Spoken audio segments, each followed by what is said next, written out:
Hello मेरे student, good morning, सुप्रभात। Welcome to BSc government senior secondary school Pingwara के online classes में आपका हार्दिक स्वागत है।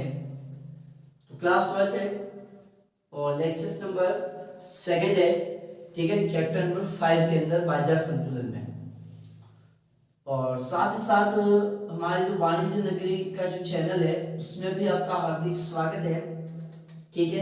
बिल्कुल सर।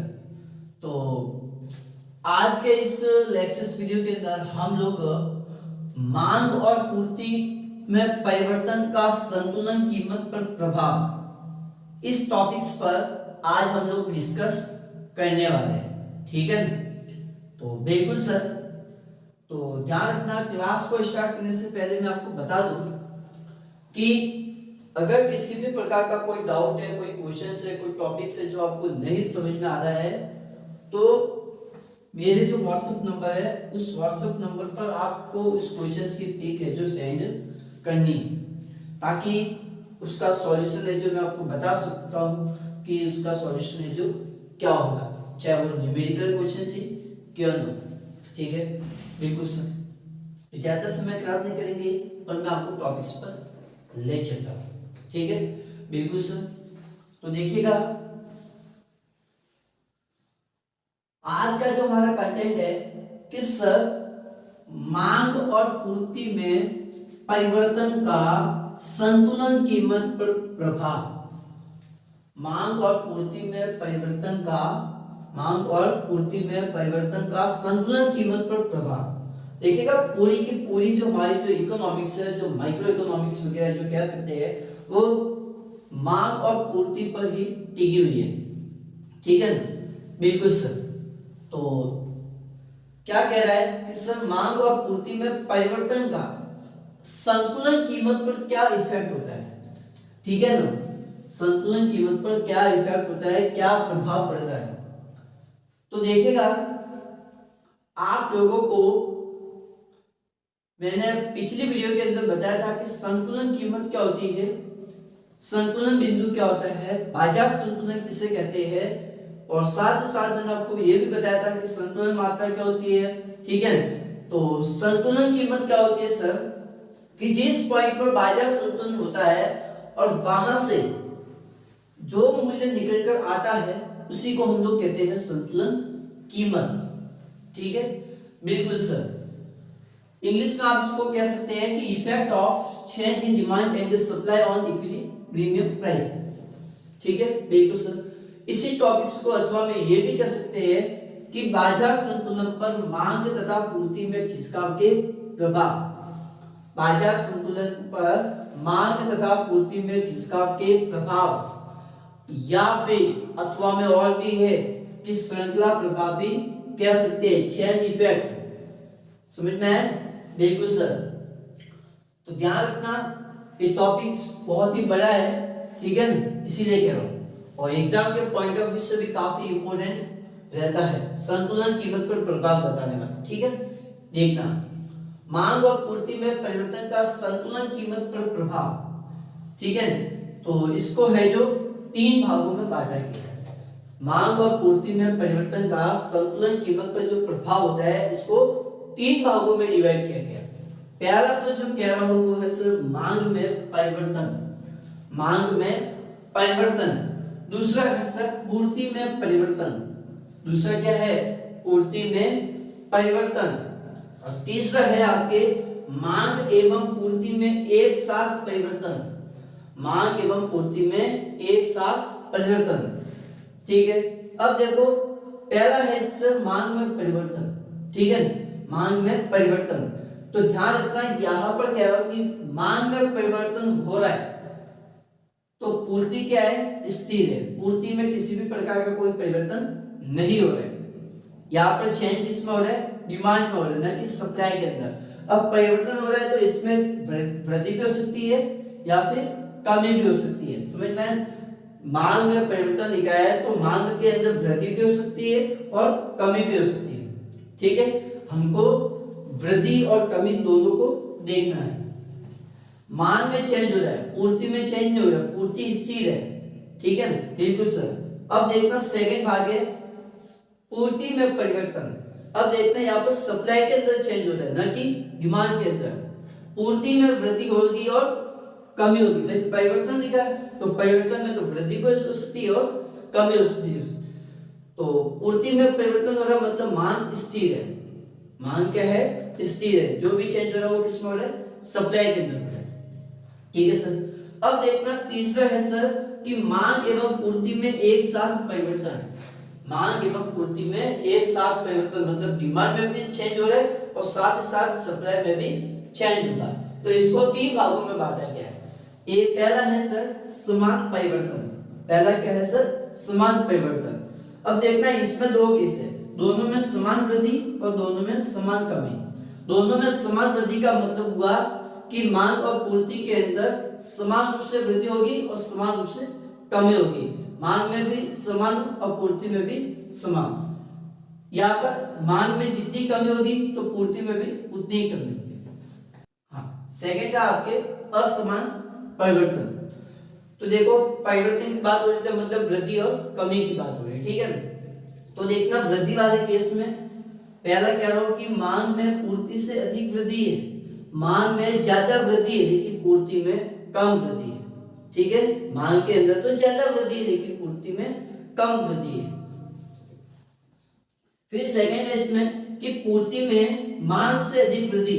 अब सेकंड में कह रहा है कि पूर्ति में ज्यादा वृद्धि है और मांग में कम वृद्धि है। ठीक है, बिल्कुल सर। फिर देखो कमी वाले केस में।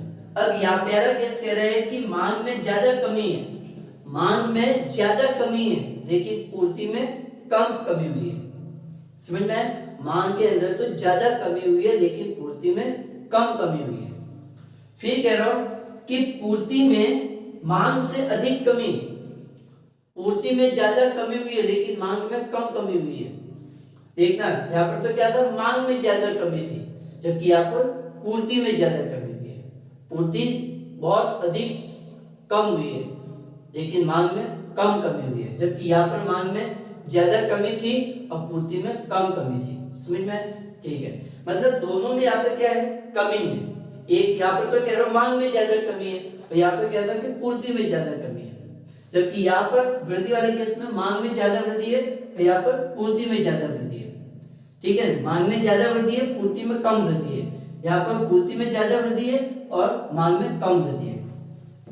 फिर यहाँ पर कह रहा था कि विपरीत परिवर्तन के अंदर मांग में वृद्धि और पूर्ति में कमी, मतलब एक साथ हो रहा है कि भाई डिमांड में तो वृद्धि हो रही है लेकिन सप्लाई के अंदर कमी हो रही है। फिर यहाँ पर पूर्ति में वृद्धि और मांग में कमी है। ठीक है, ये आपके विपरीत परिवर्तन है। देखो हम लोग इकोनॉमिक्स पढ़ रहे हैं तो इकोनॉमिक्स के अंदर जितना हो सके आप लोग पूरा व्यवस्थित तरीके से अच्छी तरीके से समझने की कोशिश करो, क्योंकि इकोनॉमिक्स कोई छोटा सब्जेक्ट नहीं है, बहुत ही बड़ा सब्जेक्ट है। ठीक है ना, इसीलिए कह रहा हूँ।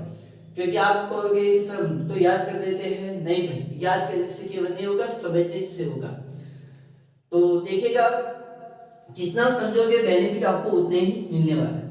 तो बिल्कुल सर। अब देखिएगा हम लोग मांग और पूर्ति में जो परिवर्तन का संतुलन कीमत पर प्रभाव पड़ता है तो उसका जो क्वेश्चन होगा वो सीधा इस तरीके से नहीं देगा। ठीक है, वो कोई इतना बड़ा क्वेश्चन आपको नहीं पूछेगा। वो या तो पूछेगा कि मांग में परिवर्तन का संतुलन कीमत पर प्रभाव बताइए। मांग में परिवर्तन का संतुलन कीमत पर प्रभाव, या फिर वो कह सकता है कि पूर्ति में परिवर्तन का संतुलन कीमत पर प्रभाव। पूर्ति में परिवर्तन का संतुलन कीमत पर प्रभाव। ठीक है, मतलब एग्जामिनर क्वेश्चंस कैसे भी कह सकता है कि भाई मांग में वृद्धि का संतुलन कीमत पर क्या प्रभाव पड़ता है, या मांग में कमी का संतुलन कीमत पर क्या प्रभाव पड़ता है, या फिर पूर्ति में वृद्धि का संतुलन कीमत पर क्या प्रभाव है, या फिर पूर्ति में कमी का संतुलन कीमत पर क्या प्रभाव है, या फिर आप एक साथ कह सकते हैं कि मांग और पूर्ति में एक साथ परिवर्तन का संतुलन कीमत पर क्या प्रभाव पड़ता है। एग्जामिनर पूरा इतना बड़ा क्वेश्चन दे देगा क्योंकि ये पूरा टॉपिक्स बहुत ही बड़ा है। ठीक है, तो ध्यान रखना इस टॉपिक्स के अंदर कुल कितने डायग्राम बनने वाले हैं। तो देखना 2 डायग्राम तो यहाँ पर बनने वाले वृद्धि और कमी के अंदर, 2 डायग्राम यहाँ पर है पूर्ति में वृद्धि और पूर्ति में कमी। टोटल कितने हो गए? 4 डायग्राम। अब यहाँ पर आइए मांग एवं पूर्ति में एक साथ परिवर्तन। तो देखो 4 ये 5 6, ठीक है, 6 डायग्राम ये हो गए। अब इसके अंदर 6 7 8 9 10 11 और 12, ठीक है। मतलब इस वाले टॉपिक्स में टोटल 12 डायग्राम बनने वाले हैं, ठीक है। कुल कितने चित्र बनेंगे, तो सर कुल 12 चित्र है जो बनने वाले हैं, ठीक है। तो आज के इस वीडियो के अंदर मैं आपको 12 पूरे चित्र नहीं पढ़ाऊंगा। आज के इस वीडियो के अंदर मैं केवल आपको मांग में परिवर्तन और पूर्ति में परिवर्तन है जो पढ़ाने वाला हूं, ठीक है। कि भाई मांग में वृद्धि और मांग में कमी, पूर्ति में वृद्धि और पूर्ति में कमी, और ये वाला जो टॉपिक है ये हम अगले वीडियो के अंदर आपको बता देंगे, ठीक है। तो बिल्कुल सर, तो एक बार आप इसको यहाँ तक नोट कर दो और पूरा का पूरा एक बार अच्छी तरीके से दिमाग में बैठाना है आपको, ठीक है। बिल्कुल इसको नोट करो, ठीक है। अब क्वेश्चन क्लियर रखा है मैंने कि एक वस्तु बाजार संतुलन में है और उस वस्तु की मांग में कमी और वृद्धि हो जाती है, ठीक है। कमी को भी बताना, वृद्धि को भी बताना है, और इस परिवर्तन के कारण होने वाले जो प्रभाव है उसको रेखा चित्र के माध्यम से बताना है, ठीक है सर। तो देखो मांग में परिवर्तन हो रहा है मतलब पूर्ति स्थिर रहने वाली है, ठीक है। मांग में वृद्धि भी है और कमी भी है, समझ में है, ठीक है सर। तो देखो इसको डायग्राम के माध्यम से अपन देखते हैं कि सर डायग्राम कैसे बनने वाला है, उसको अच्छे से समझना है, ठीक है। बिल्कुल सर। तो देखिएगा सबसे पहले यहाँ पर मैं कर रहा हूँ रेखा चित्र, ठीक है। मांग में वृद्धि के लिए सबसे पहले आपको देखना है मांग में वृद्धि को,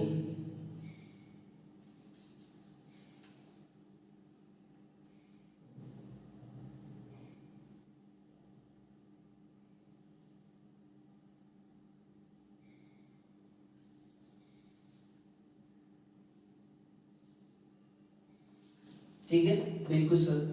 और ये आपके हो चुका है सर एक्स अक्ष, ये आपके मूल बिंदु और ये आपके वाई अक्ष, एक्स अक्ष और वाई अक्ष। यहां पर रहती है आपके, पता है आपको, कीमत, यहां पर मात्रा है। अब देखो सबसे पहले अपन बना देते हैं, अब अपन बना देते हैं मांग वक्र, ठीक है। तो देखिएगा मांग वक्र ऊपर से नीचे की ओर घटता हुआ है, ऋणात्मक होता है, ठीक है। यह आपने दे दिया डी डिमांड कर, ठीक है सर। अब पूर्ति वक्र भी बनाना है, तो सबसे पहले अपन पूर्ति वक्र भी बना देते हैं, चलिएगा। यह आपके पूर्ति वक्र, ये क्या है आपके पूर्ति वक्र, ठीक है, एस एस कर्व। और पूर्ति वक्र कैसा होता है, नीचे से ऊपर की ओर होता है, धनात्मक होता है, ठीक है।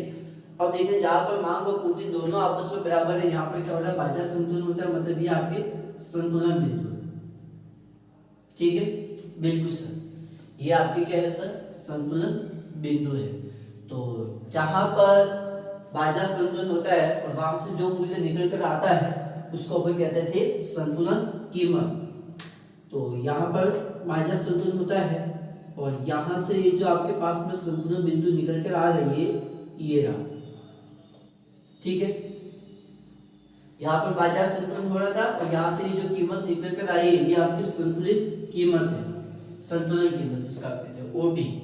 चलिए अब देखना है आपको, जहां पर बाजार संतुलन हो रहा है और वहां से जब मांग और पूर्ति निकल कर आती है, यहाँ पर बाजार संतुलन हो रहा है और यहाँ से जब मांग और पूर्ति निकल कर आती है, तो ये आपके क्या हो चुका है सर, संतुलित मात्रा, ठीक है। जहां पर बाजार संतुलन होता है, यहाँ पर बाजार संतुलन है और यहाँ से जो मांग और पूर्ति निकल कर आती है, ये आपके संतुलित मात्रा कहलाती है, जो कि ओ क्यू है। ओ क्यू क्या है, संतुलित मात्रा है, और ओपी क्या है, संतुलित कीमत है, ठीक है। बिल्कुल सर। अब देखना यहाँ पर आपको बताना है किसको, मांग में वृद्धि को, ठीक है। तो मांग में वृद्धि होगी मतलब मांग वक्र आगे की ओर खिसकेगा। जब मांग में वृद्धि होगी तो डिमांड कर्व है वो आगे की ओर खिसकने वाला है, समझ में आया, ठीक है सर। और पूर्ति है वो स्थिर रहने वाली है। तो भाई मांग में वृद्धि करनी है तो मांग वक्र आगे की ओर लीजिए, ठीक है। ये यहाँ पर मैं रख देता हूँ, बिल्कुल सर। तो ये देखो,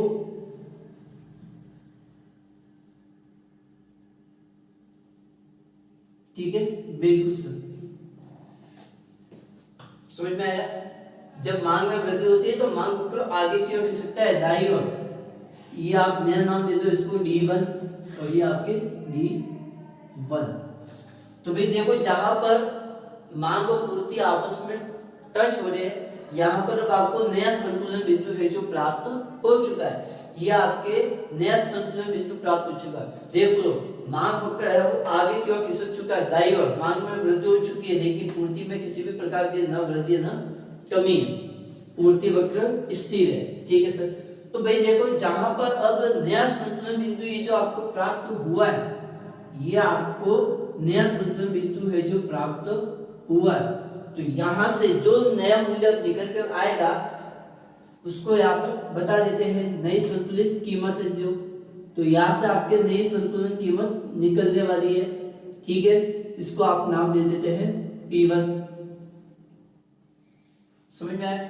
यहाँ पर नया संतुलन बिंदु हो रहा है और यहाँ से जो नया मूल्य निकल कर आया ये आपके नए संतुलन कीमत है। ठीक है सर। तो जहां पर नया संतुलन बिंदु हो रहा है वहां से जब मांग और पूर्ति निकल कर आ रही है तो ये आपके नए संतुलन की मात्रा कहलाती है। ये आपके नए संतुलन की मात्रा है, इसको आप नाम दे देते हैं Q1। ठीक है, तो ये आपके E1 कह सकते हैं। देख लो, जैसे कीमत में वृद्धि हुई है तो मांग में भी वृद्धि हुई है। देख लो, क्वांटिटी भी बढ़ रही है, ये संतुलन कीमत है। जैसे ही देख लो, पहले जब पुराना संतुलन बिंदु E पर था तो उस समय आपकी पुरानी संतुलन कीमत कितनी थी, OP थी, और संतुलन मात्रा कितनी थी, OQ थी। लेकिन जैसे नया संतुलन बिंदु प्राप्त हुआ है, ठीक है, जैसे संतुलन मात्रा, जैसे संतुलन बिंदु में वृद्धि हुई है, जैसे आपको नया संतुलन बिंदु प्राप्त हुआ है तो आपकी नए संतुलन की कीमत क्या हो चुकी है, OP1, और नए संतुलन की मात्रा क्या हो चुकी है, OQ1। समझ में आया। ठीक है सर, लिखने की तो मुझे आवश्यकता नहीं है कि भाई D1 क्या है, तो सर मांग में वृद्धि है। समझ में आया। बिल्कुल सर, ये आपके किसको बता रहे हैं, मांग में वृद्धि को। ठीक है सर। अब देखना है आपको मांग में कमी। तो सबसे पहले मैं वही डायग्राम बनाना है। ठीक है सर। बिल्कुल सर। देखो,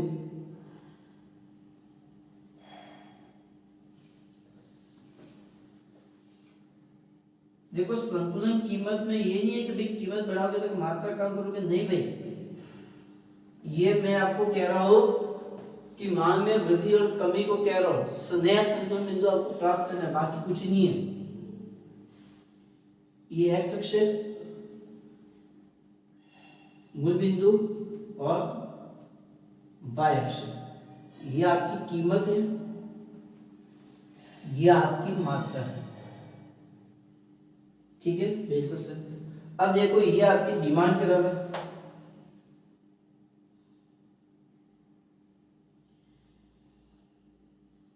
ठीक है,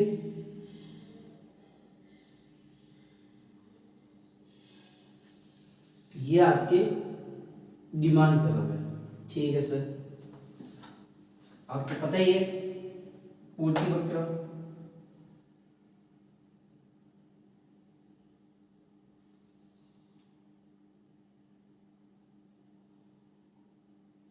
ठीक है सर। तो ये आपके पूर्ति वक्र, SS कर्व, ये आपके संतुलन बिंदु है। ठीक है, बिल्कुल सर।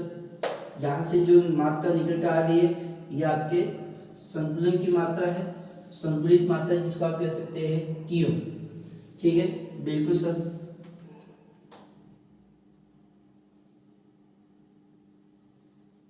ये आपके संतुलन कीमत P और ये आपके AB। अब देखो, मांग में कमी कह रहा है, तो भाई मांग में कमी की बात हो रही है तो मतलब मांग वक्र बाईं ओर खिसकने वाला, पीछे की ओर। ठीक है, मांग में वृद्धि थी तब आगे की ओर था, लेकिन अब कमी हो रही तो पीछे की ओर। तो कमी हो रही है तो मैं इसको यहाँ पे ले लेता हूँ। ठीक है, बिल्कुल सर। ठीक है, तो ये आपके कमी को दर्शा रहा है। इसको मैं दे देता हूं D2, D2, ठीक है, समझ में आया? बिल्कुल सर। तो मांग में कमी हो रही है तो मांग वक्र बाई ओर खिसक जाता है पीछे की ओर, ठीक है सर। अब देखो भाई, कीमत निकालनी है, संतुलित कीमत। नए संतुलन की कीमत क्या होगी जब मांग में अगर कमी हो जाती है तो, और नए संतुलन की मात्रा क्या होगी जब मांग में कमी हो रही है और पूर्ति स्थिर है। तो देखो भाई, यहाँ पर क्या हो रहा है, टच हो रहा है, यहाँ पर क्या हो रहा है, संतुलन बिंदु प्राप्त हो रहा है, ठीक है, ये संतुलन बिंदु, ठीक है। तो इसको यहां से मिला दो, ठीक है, और इसको यहां से मिला दो, समझ में आया? ठीक है सर। तो ये आपके दे दो इसको P2 और इसको आप दे दो Q2 और इसको आप दे दो A2। ये देखो, ये कमी का, ये किसको बता रहा है, कमी को बता रहा है, ठीक है। ये देखो, पहले यहाँ पे था, अब यहाँ पर आ चुका। तो देखो, जब मांग में कमी होती है, ठीक है भाई, सबसे पहले जब मांग वक्र DD था तो उस समय संतुलन बिंदु E पर था, और उस समय आपके संतुलन की कीमत क्या थी, OP थी, और संतुलन की मात्रा क्या थी, OQ। लेकिन जैसे मांग में कमी होती है तो उस समय संतुलन बिंदु है वो E से घटकर E2 पर आ जाता है, ठीक है। संतुलन बिंदु E से घटकर E2 पर आ जाता है, और संतुलन कीमत OP से घटकर OP2 हो जाती है, और संतुलन की मात्रा OQ से घटकर OQ2 हो जाती है, समझ में आया? ठीक है सर। यहाँ पर मैंने आपको बताया था कि सबसे पहले मांग वक्र जब DD पर था तो उस समय संतुलन कीमत OP पर था, ठीक है, और संतुलन की मात्रा OQ पर थी, ठीक है। संतुलन कीमत OP और संतुलन की मात्रा OQ पर थी। लेकिन जैसे मांग में वृद्धि हो जाती है तो मांग वक्र DD से खिसककर D1 पर आ जाता है, पूर्ति स्थिर है, और नया संतुलन बिंदु प्राप्त होता है E1, ठीक है। और जब नया संतुलन बिंदु प्राप्त होता है तो वहां पर हमें नए संतुलन की कीमत भी प्राप्त होती है OP1, और नए संतुलन की जब कीमत प्राप्त होती है तो नए संतुलन की मात्रा OQ1 मिलती है, ठीक है। जैसे कीमत में वृद्धि हुई है तो मात्रा में भी वृद्धि हुई है, समझ में आया? ठीक है सर। तो इसको आप चाहे नोट कर सकते हैं, ठीक है। ये आपके वृद्धि का, ये आपके किसको बता रहा है सर, वृद्धि का। ये आपको किसको बता रहा है सर, D1, ये आपके मांग में वृद्धि का है, समझ में आया? और ये जो है आपके DD से घटकर D2 या D0 दे दो, ठीक है। अगर D0 दे दोगे तो भी कोई दिक्कत नहीं है, ठीक है। अगर आप चाहोगे सर मुझे तो 0 देना है तो 0 दे दो, चलो मैं यहाँ पे 0 लिख लेता हूँ, ठीक है, कोई दिक्कत नहीं है। ये 0, ठीक है, ये आप दे दो 0, ये 0, बस अब तो खुश। चलो D0 पर ये आपके मांग में कमी, नाम कोई भी दे दो उससे कोई फर्क नहीं पड़ता, ठीक है, बिल्कुल सर। ये तो था आपको मांग में वृद्धि और कमी से आपको बताया है, ठीक है। अब नए संतुलन की कीमत यहाँ पर है, अगर मांग में कमी होती है तो, अगर मांग में वृद्धि होती है तो संतुलन की कीमत यहाँ पर निकलने वाली है और संतुलन की मात्रा यहाँ पर, ठीक है, बिल्कुल सर। अब देखते हैं हम लोग पूर्ति में अगर वृद्धि हो जाती है या कमी हो जाती है तो रेखा चित्र किस प्रकार से बनेगा उसको भी लिखना है, ठीक है।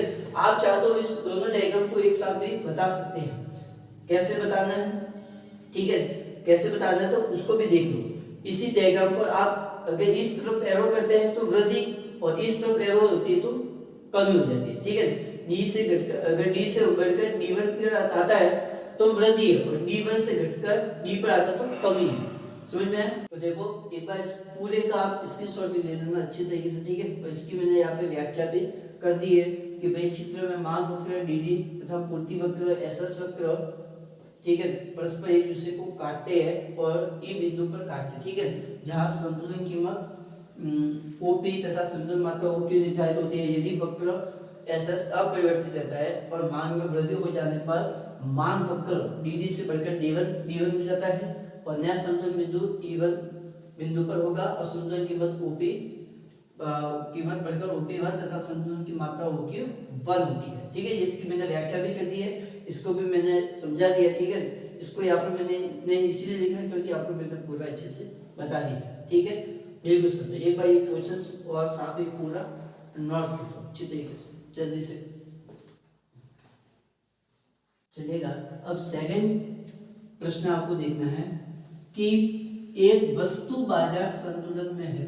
ठीक है, एक वस्तु है जो कि बाजार संतुलन में है और उस वस्तु की पूर्ति में कमी या वृद्धि हो जाती है। अब देखना यहाँ पर जो चेंज हो रहा है वो सप्लाई के अंदर हो रहा है, न कि डिमांड में।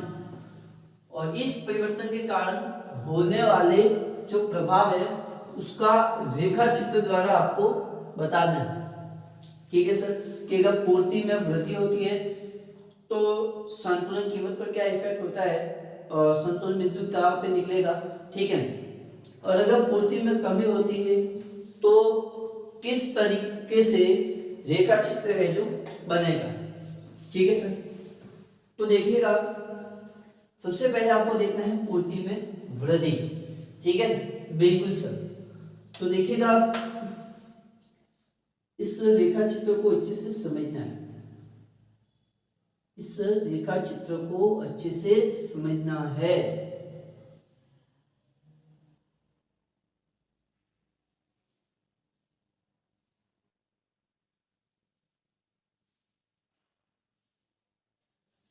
ठीक है, बिल्कुल सर। तो देखो भाई, ये आपके एक्स अक्ष हो गया, ये आपके मूल बिंदु और ये आपके वाई अक्ष है। यहां पर आपकी मात्रा रहेगी, यहां पर आपकी कीमत है। ठीक है सर, सबसे पहले डिमांड कर्व बना देते हैं, मांग वक्र।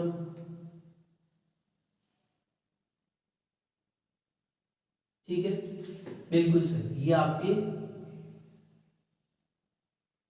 मांग वक्र है जो है DD। ठीक है, बिल्कुल सर। फिर ये आपके पूर्ति वक्र, ये आपके पूर्ति वक्र है जो। ठीक है, बिल्कुल सर,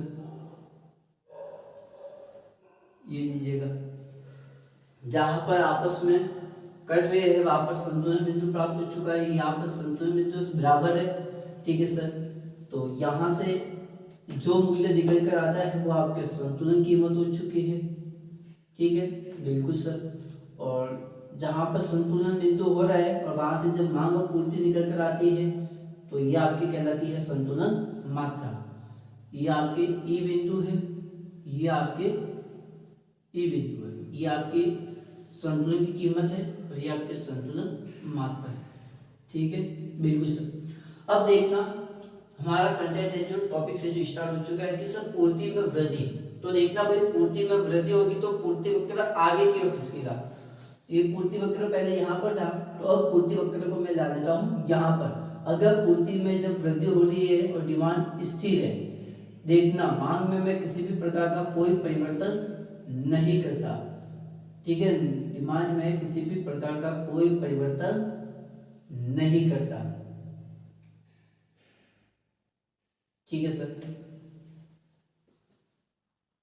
तो ये आपके दे देते हैं, मान लीजिएगा S1 पे। ठीक है, और ये आपके S1। देखना पूर्ति में वृद्धि हो रही है तो पूर्ति में वृद्धि होगी तो पूर्ति आगे की ओर खिसक जाएगा, यहाँ पर आ जाएगा। ठीक है, और जहां पर मांग और पूर्ति दोनों आपस में कट हो रहे वहां पर एक नया संतुलन बिंदु प्राप्त हुआ, मैं इसको दे देते हैं E1 और यह आपके नई कीमत। क्योंकि देखना कीमत में जब कमी हुई है तो पूर्ति में वृद्धि हो रही है यहाँ पे, लेकिन मांग स्थिर है, मांग में किसी भी प्रकार का कोई चेंज नहीं हुआ। ये आपके नया पॉइंट है, इसको आप दे देते हैं P1, ये आपके Q1, ये आपके E1। ठीक है, जब कीमत में कमी हो रही है, देखना यहाँ पर कीमत में कमी हो चुकी है।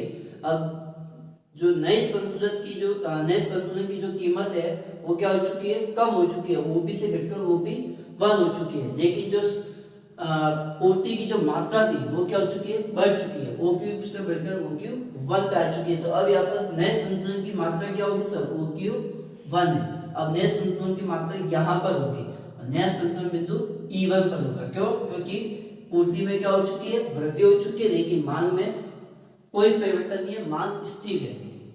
समझ में? जो भी चेंज हो रहा है वो पूर्ति के अंदर अपन कर रहे हैं, पूर्ति में पहले वृद्धि की।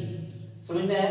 ध्यान रखना, इसकी भी आपको मैंने व्याख्या की है कि सर जब मांग के स्थिर रहने पर जब केवल पूर्ति में अगर वृद्धि होती है तब संतुलन कीमत में क्या होती है सर, कमी होती है, परंतु संतुलन मात्रा में क्या होती है, वृद्धि होती है। संतुलन मात्रा में क्या होगी सर, वृद्धि होगी। देखना पूर्ति में जब वृद्धि हो रही है तो एस एस से बढ़कर कहां पे आ रहा है, S1 पे।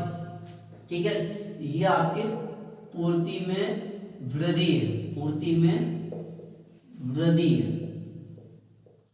ठीक है, बिल्कुल सर।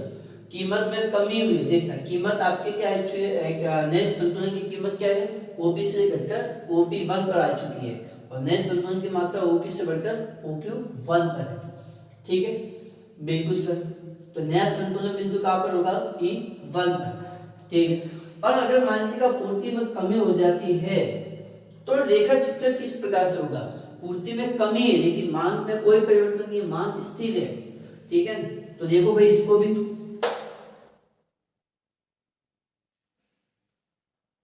ठीक है, ये अच्छे से समझना, कीमत में कमी हुई है तो पूर्ति में वृद्धि हुई है, पूर्ति में क्या हो चुकी है, यहाँ पे वृद्धि हो चुकी है। लेकिन इससे पहले जब मैंने अभी मांग पढ़ाया था तो उसमें अभी आपको मैंने बताया कि कीमत में वृद्धि हुई है तो मांग में भी वृद्धि थी, लेकिन वहां पे पूर्ति स्थिर थी, वहां पे पूर्ति स्थिर थी, मांग में परिवर्तन था। लेकिन यहाँ पे पूर्ति में परिवर्तन है और मांग स्थिर है। ठीक है सर।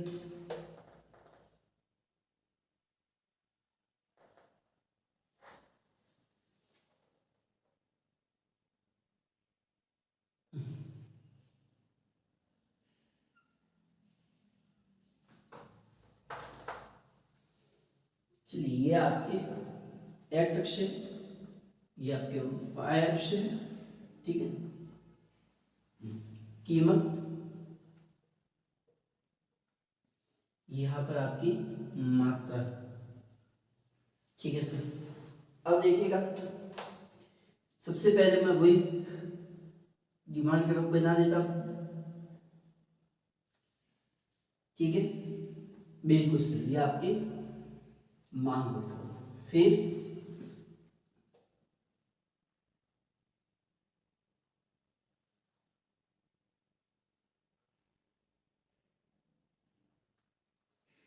ये आपके पूर्ति वक्र।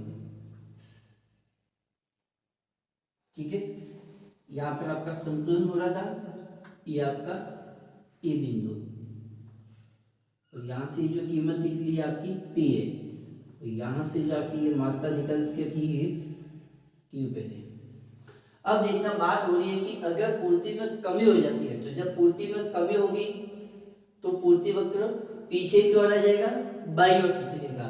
लेकिन यहाँ पर पूर्ति में जब वृद्धि थी तो दाई ओर खिसकेगा। तो यहाँ पर कमी करनी है, तो कमी करनी है तो मैं क्या करूंगा, पूर्ति वक्र को पीछे की ओर खिसका देता हूं। तो देखो भाई, ये पूर्ति में मैंने कमी कर दी है। ठीक है, ये देखो, ये पूर्ति में क्या हो गई है, कमी हो चुकी है। ठीक है, ये आपके S0 दे देता हूं नाम। ठीक है, बिल्कुल ये आपके पूर्ति में जब कमी होती है तो पूर्ति वक्र पीछे की ओर आ चुका है, बाई ओर खिसक चुका है। तो देखो भाई, यहाँ पर मांग और पूर्ति दोनों आपस में टच हो रहे हैं, तो यहाँ पर आपके क्या है, संतुलन बिंदु प्राप्त हो चुका है। ठीक है, तो यहाँ पर यहाँ से नया मूल्य निकल कर आता है, मान लीजिएगा P0। ठीक है, P0, बिल्कुल सर। और यहां से आपकी एक नई मात्रा निकल कर आती है, पूर्ति की मात्रा। मांग में कोई परिवर्तन नहीं, देखना मांग आपके यहाँ का यही है, जो चेंज हो रहा है वो पूर्ति में हो रहा है।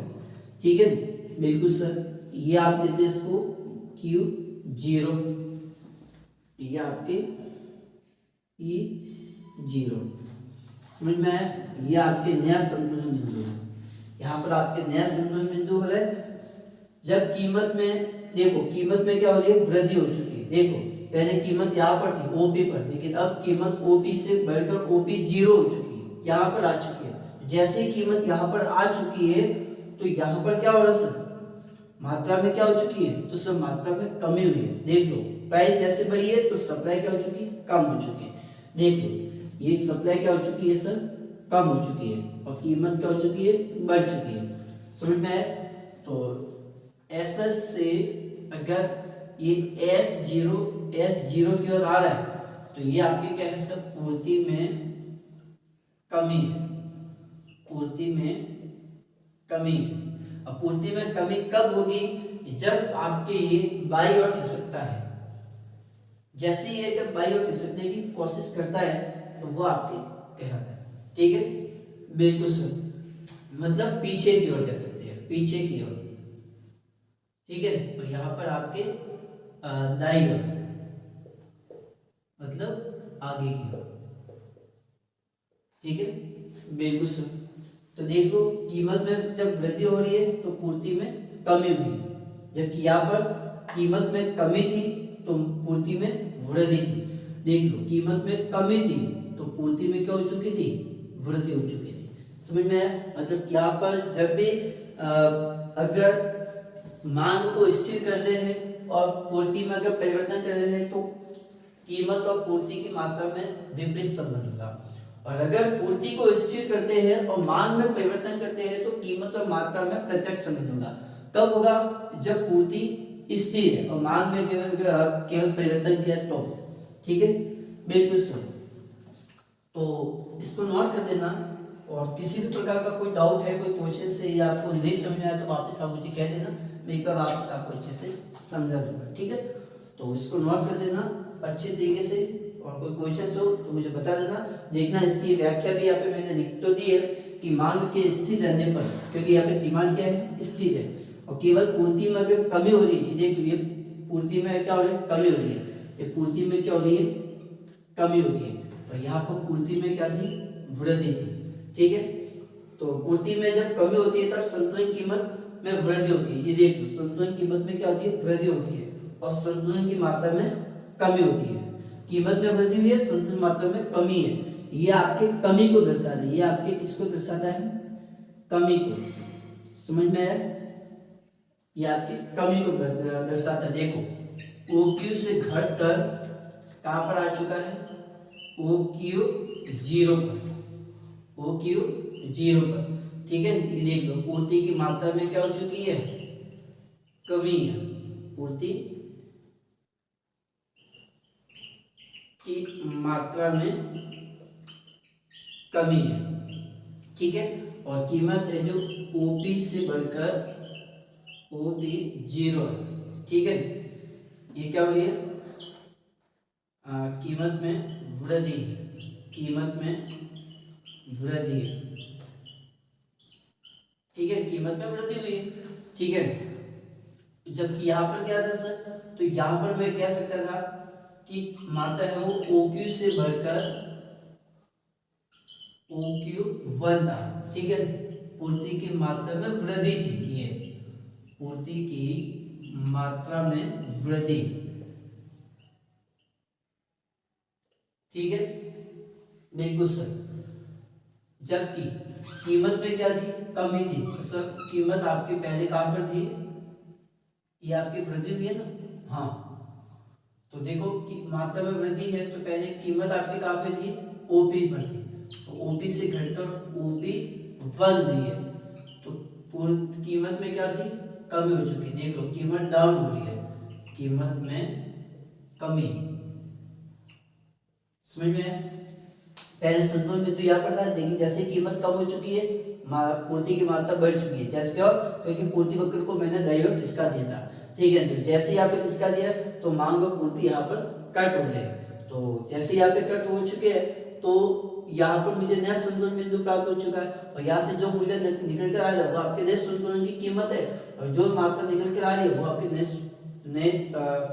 नए संतुलन की मात्रा कहलाती है। ठीक है, बिल्कुल सही। तो इसको नोट कर दो। नेक्स्ट लेक्चर नंबर 3 के अंदर मिलते हैं, जो मांग और पूर्ति को एक साथ मुझे पढ़ाना है, ठीक है, क्योंकि वो भी लंबा टॉपिक्स है इसीलिए, और पूरा का पूरा टॉपिक्स में एक साथ अगर बता दूं तो आपको अच्छी समझ में फिर नहीं आएगा, इसीलिए केवल आज आपको ये 4 डायग्राम मैंने आपको है जो बता दिए, ठीक है। तो नेक्स्ट अगली वीडियो के अंदर मिलते हैं मांग और पूर्ति को एक साथ, ठीक है, रेखा चित्र द्वारा साम्य कीमत का संतुलन। इसको नोट कर दो। Okay bye.